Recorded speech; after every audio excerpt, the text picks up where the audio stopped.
सेव्यमान पावनाङ्घ्रि पङ्कजम् ज्ञानयज्ञसूत्रमिन्दुशेखरम् कृपाकरम् नारदादियोगिवृन्दवन्दितम् दिगम्बरम् काशिकापुराधिनाथ कालभैरवम् भजे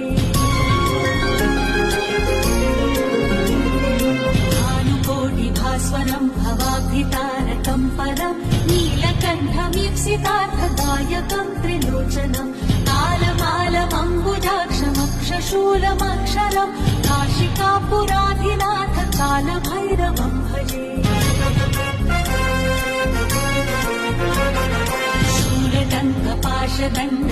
शूलदण्डपाशदण्डपाणिमादिकारणम् श्यामकायमादिदेवमक्षरम् निरामयम् भीमविक्रमम् प्रभम् विचित्रताण्डवप्रियम् काशिकापुराधिनाथ कालभैरवम्